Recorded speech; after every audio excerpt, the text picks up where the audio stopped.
Hello friends, तो continue करते हैं हम अपने क्वेश्चन आंसर की सीरीज जो कि मैं आपसे कम्युनिटी टैब पर पूछ रहा हूँ। तो पहला क्वेश्चन है, विच one of the following compound is a precursor for biosynthesis of cholesterol. जो इसका राइट आंसर है वो है लेनोस्टेरोल। सो लेनोस्टेरोल जो होता है वो कोलेस्ट्रॉल का प्रिकर्सर होता है बायोसिंथेसिस प्रोसेस में। Next question is electrophilic substitution reaction of pyridine when carried out in the presence of KNO3 and concentrated sulfuric acid at 300 degree Celsius. तो इससे क्या बनता है, अगर हम pyridine को पोटेशियम नाइट्रेट और सल्फ्यूरिक एसिड से ट्रीट करें तो क्या बनेगा। तो ये रिएक्शन होती है, इसमें आपको मिलता है 3 नाइट्रोपिरिडीन। तो answer is 3 nitropyridine. Fastest to slowest SN2 reaction order किस वे में होगी। तो जो SN2 रिएक्शन होती है वो बायोमोलिकुलर रिएक्शन होती है। इसमें लिविंग जो स्पीशीज होती है और रिएक्टिंग स्पीशीज दोनों एक साथ इन्वॉल्व हो रही होती हैं। तो इसलिए जो रिएक्टिंग स्पीशीज होती है वो बैक साइड अटैक करती है कंपाउंड के ऊपर। तो जितना स्टेरिक हिंड्रेंस कम होगा उतने अच्छे से उसका अटैक ज़्यादा होगा और फास्ट होगा। तो इस केस में आप देखोगे कि मिथाइल ब्रोमाइड में जो स्टेरिक हिंड्रेंस है वो कम है compare two ethyl bromide. Ethyl bromide में स्टेरिक हिंड्रेंस कम है कंपेयर टू आइसोप्रोपाइल और आइसोप्रोपाइल में कम है कंपेयर टू टर्शियरी ब्यूटाइल। सो जो इसका राइट आंसर है 87% लोगों ने इसका राइट आंसर दिया है। Comment which product will form. तो आपके पास यहाँ पे 2 ब्रोमो 2 मिथाइल ब्यूटेन है। तो इसमें बताना है क्या प्रोडक्ट बनेगा। तो ये एक जेट्सअप रूल के अकॉर्डिंग एलिमिनेशन रिएक्शन जो होगी, तो इसमें आपके 2 प्रोडक्ट बनते हैं, 2 methyl 2 butene and 2 methyl 1 butene. जो मेजर प्रोडक्ट है वो है 2 मिथाइल 2 ब्यूटीन। सो जो right answer is 2। Next is the law of relative lowering of vapour pressure was given by. ये बहुत ही कॉमन मतलब 11th-12th में भी हमने पढ़ा है। तो इसका आंसर है Raoult's law. E2 elimination convert neomenthyl chloride into a mixture of the following compounds. तो ये जीपैट में आया था 2023 में, लेकिन ये जो सारे आंसर दिए हुए हैं ये सभी के सभी आंसर गलत हैं। एक्चुअली इसका जो राइट आंसर होना चाहिए था दैट इज 1 मेंथीन इसमें 75% बनता है और 2 मेंथीन इसमें 25% बनता है। लेकिन अकॉर्डिंग टू जीपैट उन्होंने आंसर दिया था 3 मेंथीन 75% एंड 2 मेंथीन 25%। शायद वो यहाँ पर 1 लिखना चाहते होंगे लेकिन गलती से 3 लिख दिया उन्होंने, 3 मेंथीन। तो जो नियोमेंथाइल क्लोराइड की E2 एलिमिनेशन करेंगे तो आपको मिलेगा 1 मेंथीन 75% एंड 2 मेंथीन 25%। सो आपको इसमें मैच करना है कि किसके साथ परफेक्ट बैठ रहा है। तो जो इसका आंसर है riboflavin. Riboflavin is the cofactor of succinate dehydrogenase. Niacin is the electron acceptor for isocitrate dehydrogenase. Thiamine is decarboxylation of alpha ketoglutarate dehydrogenase. And last one is pantothenic acid. Pantothenic is a part of coenzyme A. तो इसमें predict करनी है कि इस molecule की कितनी absorption wavelength होगी UV spectrum में। तो सबसे पहले कंजुगेटेड डाई-इन सिस्टम है तो इसके 217 होते हैं कंजुगेटेड डाई-इन सिस्टम के। अब इस पे देखना है आपको कितने number of alkyl group attach हैं। तो यहाँ पे 1 2 3 4। तो एक अल्काइल ग्रुप के अगर हम 5 नैनोमीटर लगाएं तो ये बनता है 20 नैनोमीटर। तो 217 प्लस 20 नैनोमीटर हो यहाँ पर हो जाता है 237 नैनोमीटर। अब देखिए इसमें कोई एक्सोसाइक्लिक डबल बॉन्ड नहीं है, ये भी एक रिंग सिस्टम में है। तो नियर अबाउट जो भी इसकी वैल्यू बनती है that is near to 240 nanometre के पास बनती है। तो इसका जो राइट आंसर है वो है 240 nanometre. Correct rank order for orientation of sulphonation in toluene. Toluene जो होता है बेंजीन के ऊपर मिथाइल ग्रुप होता है और मिथाइल जो ग्रुप है वो इलेक्ट्रॉन डोनेटिंग ग्रुप है। इसका मतलब वो एक्टिवेटिंग ग्रुप है। लेकिन जो मिथाइल ग्रुप है वो इतना स्ट्रांगली एक्टिव नहीं है जितने NH2 ग्रुप होता है। तो अगर NH2 ग्रुप होता तो ऑर्थो पोजीशन पे अटैक होना चाहिए था, लेकिन मिथाइल इतना स्ट्रांगली एक्टिव नहीं है। तो जो मिथाइल ग्रुप है वो साथ में स्टेरिक हिंड्रेंस भी क्रिएट करता है ऑर्थो पोजीशन पे। तो जो अटैक है वो पैरा पोजीशन पे पहले जाएगा, डोमिनेटिंग अटैक। तो इसमें आपको पहला जो प्रोडक्ट मिलेगा वो मिलेगा 4 मिथाइल बेंजीन सल्फोनिक एसिड। दूसरा अटैक फिर ऑर्थो पे होगा, तो आपका प्रोडक्ट बनेगा 2 मिथाइल और लास्ट में 3 मिथाइल। तो करेक्ट ऑर्डर है। तो जैसे कि मैंने बताया कि पैराटोलिन सल्फोनिक एसिड इसमें मेजर प्रोडक्ट बनेगा और उसके बाद orthotoluene sulphonic acid. So next one is which one is the not characteristics of hexose monophosphate pathway. तो यहाँ पर पहला है 71% लोगों ने आंसर दिया, इट प्रोड्यूस कार्बन डाइऑक्साइड। तो यस, जो ये ग्लूकोज 6 फॉस्फेट या हेक्सोज मोनोफॉस्फेट की ये जो साइकिल है इसमें कार्बन डाइऑक्साइड प्रोड्यूस हो रहा है, यहाँ पर आप देख सकते हैं। तो हमें चेक करना है which is not the characteristics of hexose monophosphate pathway. तो इसमें कार्बन डाइऑक्साइड भी प्रोड्यूस हो रहा है। आप यहाँ देख सकते हैं एटीपी भी रिक्वायर्ड हो रहा है फॉर फॉस्फोराइलेशन, राइट।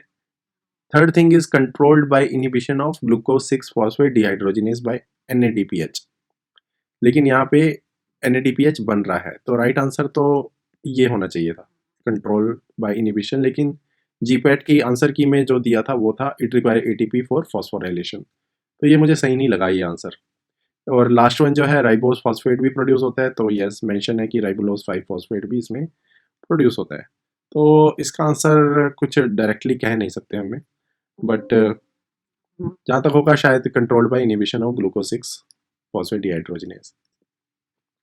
इसमें लिखा है in context to voltammetry which one of the following statement is false. तो अगर ये आप सारी स्टेटमेंट पढ़ेंगे तो इसमें जो फॉल्स स्टेटमेंट है वो ये है, organic solvent can not be used as aqueous organic mixture in this technique. Okay. The required amount of adjusting substance required to make hypotonic solution. तो इनका जो फॉर्मूला होता है वो होता है W is equal to 0.52 minus A upon B.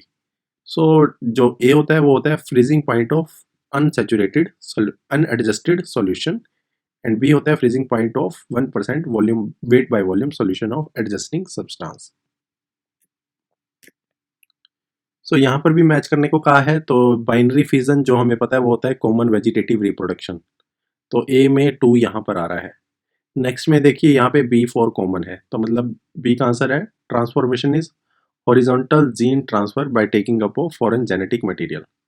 तो last है ट्रांसडक्शन, जहाँ पे हमको आइडेंटिफाई करना है कौन सा आंसर हो सकता है। So transduction is the transfer of genetic material into bacteria through virus, ये होता है। तो 4 इज द राइट आंसर। और conjugation is transfer of genetic material from donor to recipient bacterium through cell contact. Which one of the following emulsifier has the highest HLB value? So that is sodium lauryl sulfate. 85% लोगों ने right answer दिया है। यहाँ पर भी देखिए आपको match करने को कहा गया है, तो यहाँ पे देखो आपको यहीं पे हिंट मिल जाएगा, मेटेलोथायोनिन, मतलब ये मेटल से रिलेटेड है। तो यहाँ पे लिखा हुआ है protein present in kidney to bind metal, तो डी का 5 होना चाहिए। तो आपको यहाँ पे 2 कॉमन आंसर मिल चुके हैं, 3 और 4, जिसमें डी 5 है। अब आपको फर्दर आइडेंटिफाई करना है। इवान ब्लू जो होती है वो एक डाई होती है, डाई का काम कुछ ना कुछ डिटेक्ट या मेजर करना होता है, तो it measure a volume of real physiological plasma, तो सी जो है वो 2 होना चाहिए। एंड अल्टीमेटली जो ए है वो हो जाएगा volume of distribution is the ratio of body drug content to plasma concentration, and C 3.5 to 5% is human serum albumin. Again यहाँ पे आपको मैच करना है, तो इसका आंसर मैं बता देता हूँ। जो D glucuronic acid and polypeptide and amino acid जो होते हैं वो होते हैं, they have been used to bring about flocculation of suspended particle. Surfactant both ionic और जो नॉन आयनिक होते हैं वो emulsifiers belonging to the class of solid particle and form oil water emulsion. C magnesium aluminium जो silicate है, they form a multi molecular film around the dispersed droplet of oil in an oil water emulsion, and the structured vehicle का answer है are pseudoplastic and plastic in nature। यहाँ पर 2 statement दी है, assertion जो made किया गया है कि जो एक्सोटॉक्सिन होते हैं वो फ्रीली बैक्टीरियल सेल वॉल से निकल जाते हैं और मीडियम में पहुंच जाते हैं, और इसका रीज़न दिया हुआ है कि दे आर वाटर सोल्यूबल, और जिसकी वजह से वो सराउंडिंग मीडियम में पास हो जाते हैं। तो both assertion and reasons are true, so जो रीज़न है that is the correct explanation of A. तो 67% लोगों ने इसका राइट आंसर दिया है। ये क्वेश्चन पे पूछा गया है कि डेफिनेशन ये किसकी है, ये a component of film coating solution to make film more pliable enhance spread over tablets beads and granules. तो ये जो डेफिनेशन है वो है प्लास्टिसाइजर की, लेकिन अगर आप जीपैट आंसर की देखेंगे तो उसमें स्टिफनिंग एजेंट मेंशन किया हुआ है। स्टिफनिंग एजेंट जो होता है वो टाइट करने के लिए यूज़ किया जाता है, ठीक है। तो ये जो डेफिनेशन है ये प्लास्टिसाइजर की डेफिनेशन है। तो अकॉर्डिंग टू जो WHO है, क्लाइमेट जोन जो है कौन सा होगा for hot and humid climates, तो zone 4 is the right answer.